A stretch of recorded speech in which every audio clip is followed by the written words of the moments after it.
Bonjour, chers amis, chères toutes, chers tous. Bienvenue sur cette chaîne où nous faisons vivre la mémoire des intellectuels, des écrivains et des penseurs qui ont marqué le XXe et le XXIe siècle. Aujourd'hui, je vous propose un récit dense, ample, presque interminable, mais nécessaire au sujet de Sartre, de l'intellectuel et de la psychanalyse existentielle. Depuis 2 décennies, Jean-Paul Sartre est attaqué, souvent avec une violence symbolique par certains milieux de droite et d'extrême droite qui ne lui pardonnent pas son engagement en faveur de l'indépendance de l'Algérie, son soutien au manifeste des 121 condamnant le colonialisme et son refus de se taire face aux injustices. Comme Simone de Beauvoir, qui elle aussi soutint l'indépendance de l'Algérie, Sartre est devenu une cible. On tente de l'opposer à Camus, présenté comme un pur, un héros de l'humanisme, tandis que Sartre serait un diable, un ennemi du monde libre. Cette opposition est construite artificiellement pour servir un discours idéologique. Michel Onfray, Bernard-Henri Lévy, André Glucksmann et d'autres ont participé à cette entreprise de dénigrement, mais Sartre demeure malgré tout un intellectuel total, un homme libre, un penseur inclassable. Jean-Paul Sartre était de tous les combats, de tous les engagements. Il est depuis quelques décennies attaqué, souvent pour avoir ouvertement pris position, pensé et écrit autrement. Il est aussi à l'origine d'une approche du texte littéraire, la psychanalyse existentielle. Sartre, c'est l'intellectuel en situation, celui qui continue à déranger. Il donnait à lire la place de l'intellectuel dans un article paru dans Les Temps modernes en 1945. Il écrit ceci, j'ouvre les guillemets, l'écrivain est en situation dans son époque. Chaque parole a des retentissements, chaque silence aussi. Je tiens Flaubert et Goncourt pour responsables de la répression qui suivit la Commune parce qu'ils n'ont pas écrit une ligne pour l'empêcher. Ce n'était pas leur affaire, dira-t-on, mais le procès de Calas, était-ce l'affaire de Voltaire? La condamnation de Dreyfus, était-ce l'affaire de Zola? L'administration du Congo, était-ce l'affaire de Gide? Chacun de ces auteurs a une circonstance particulière de sa vie à mesurer sa responsabilité d'écrivain. Je ferme les guillemets. Sartre, l'homme de tous les combats, serait désormais indésirable si l'on suit l'implacable logique de transfuges du maoïsme ou de philosophes autoproclamés qui n'interrogent nullement l'œuvre et le parcours de l'auteur des mots. Celui qui a écrit, qui a réussi à subvertir Kierkegaard, marqué par l'idéalisme, épousant les contours du discours hédéguerien, refusant les honneurs, refus du Nobel, du Collège de France, de la Légion d'honneur, et condamnant toutes les censures. Ces contenteurs, eux, existent grâce au plateau de télévision, appelant au lynchage de leurs adversaires. Sartre était différent. Il soutint le quotidien Libération, alors du côté de la France des travailleurs, avant que d'autres ne tournent Kazakh. Il fut partie prenante de mai 1968, comme Jean-Luc Godard et d'autres, que les nouveaux philosophes reprennent le discours de la droite et de l'extrême droite n'arrêtent pas de maudire. Il signa la pétition des 121 soutenant l'indépendance de l'Algérie. Il ne pouvait pas ne pas prendre parti pour l'anticolonialisme et l'indépendance de l'Algérie. Il faisait le parallèle entre le silence de nombreux intellectuels français durant l'occupation et le mutisme à propos de l'Algérie. Il leur rappelait leur lâcheté.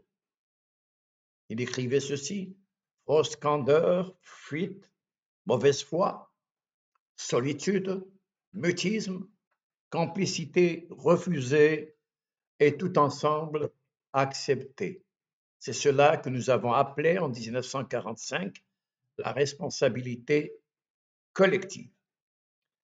À entendre Michel Onfray, Bernard-Henri Lévy, Houellebecq ou Jacques Julliard glosaient sur Sartre avec une méconnaissance flagrante de son œuvre, insistant sur ses voyages à Moscou, son engagement anticolonial ou sa préface aux damnés de la terre de Fanon, mais ne disant rien de son œuvre. On mesure la régression du monde intellectuel. Sartre se solidarisait avec les ouvriers de Billancourt, se déplaçait dans les usines. Ses adversaires passent du maoïsme au nationalisme xénophobe, brocardant Frantz Fanon, Paul Nizan, Louise Althusser, ou sans ses débats avec Foucault, Aron, Althusser, Badiou, Rancière, Derrida, Bourdieu, ou sans ses colères intelligentes, ses répliques brillantes, ce travail de déconstruction. Aujourd'hui, ce sont des animateurs médiatiques qui dominent, mais il existe encore des voix autonomes, libres, des sociologues comme Edgar Morin, des historiens,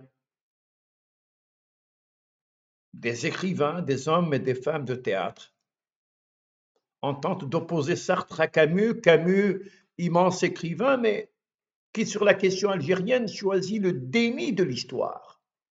Sartre, lui, prit position intégralement pour l'Algérie. Roland Barthes, admirateur de Sartre, considérait les textes camusiens comme le degré zéro de l'écriture, du désengagement total. Sartre assumait ses engagements, l'Algérie, le PCF, Moscou, mai 68.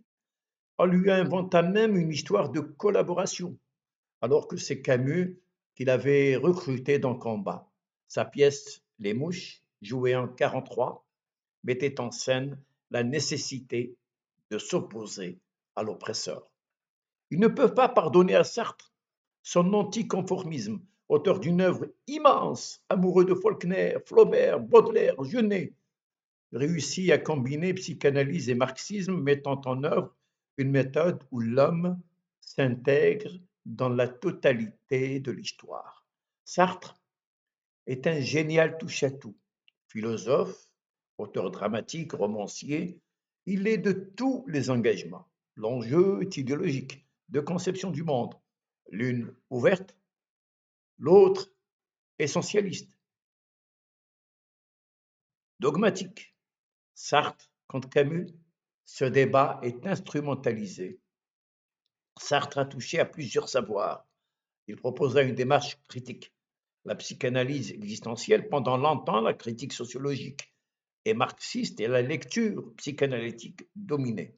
Sartre proposa une lecture combinant les deux. Il appliqua sa méthode à Baudelaire, à Flaubert et à Genet. Pour lui, l'homme est libre de ses choix. Le critique Roger Fayol souligne: l'existentialisme est seul en mesure d'intégrer la singularité dans le mouvement de l'histoire. Dans question de méthode, Sartre combine donc, comme nous venons de le dire, psychanalyse et marxisme intégrés dans une anthropologie rendant compte de l'homme dans sa totalité. Sa méthode lit le texte comme le réceptacle de lecture syncrétique.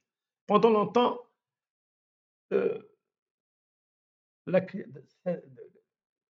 la critique sociologique marxiste, la lecture psychanalytique ou structuraliste dominait la scène littéraire et artistique en France et en Europe.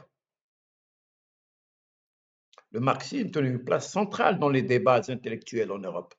La psychanalyse séduisait aussi de grands pans de l'intelligentsia et le structuralisme commençait à s'imposer. La lecture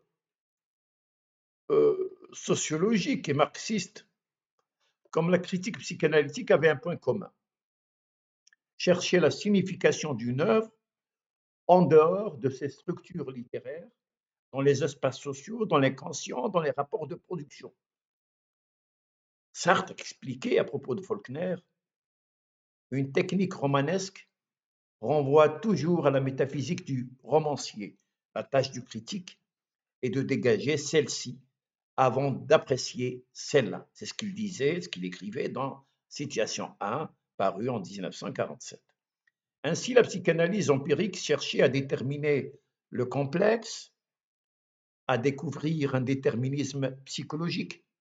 Sartre, lui, insista sur la responsabilité et le choix.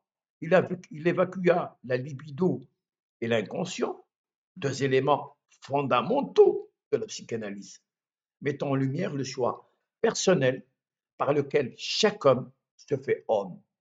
Il pratiqua en quelque sorte une castration de la psychanalyse, la dépouillant de ses fondements essentiels et fit passer le marxisme de la formation groupale à une exploration individuelle.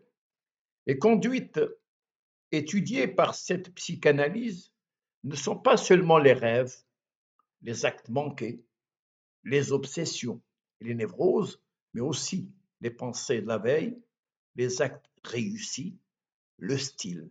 Sartre avait mis en application sa méthode de manière très rigoureuse. Il dérangeait parce qu'il était un intellectuel en situation, refusant le silence, usant du mot pour dire la liberté et rejeter le conformisme. L'indifférence, l'opportunisme. Sartre est un intellectuel total plus qu'un philosophe. Il est comme Foucault, Althusser, Barthes, Guattari ou Deleuze. Il était de tous les engagements. Philosophe, romancier, dramaturge, critique. Il refusait les honneurs, refusait le Nobel, refusait la Légion d'honneur. Il soutenait les ouvriers, les étudiants, les colonisés.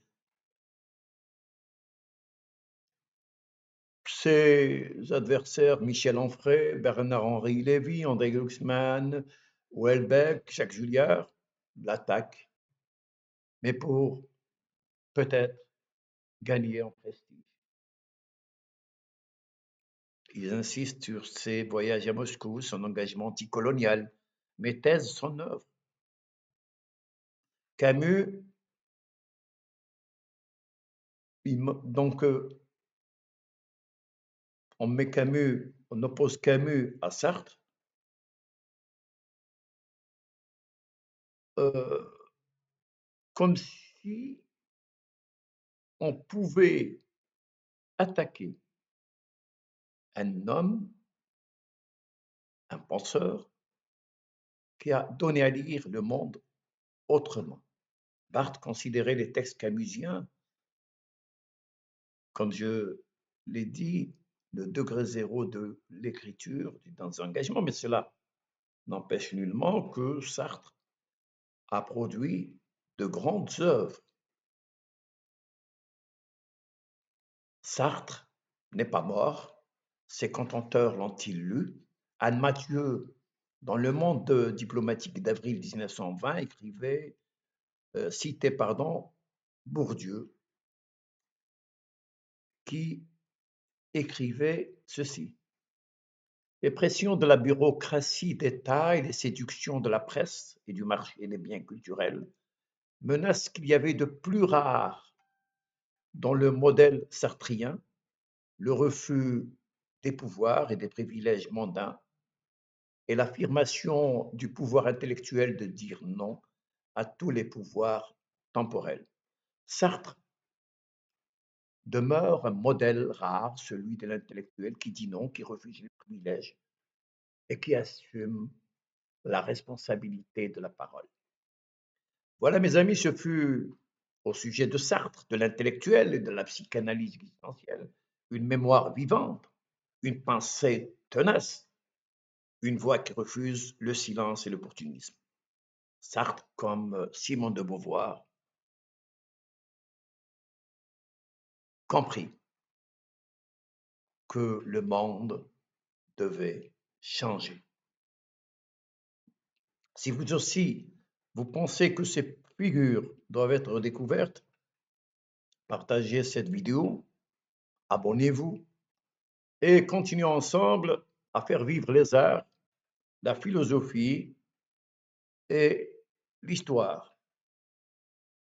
Débattons sans violence, débattons en usant d'arguments. C'est extrêmement important.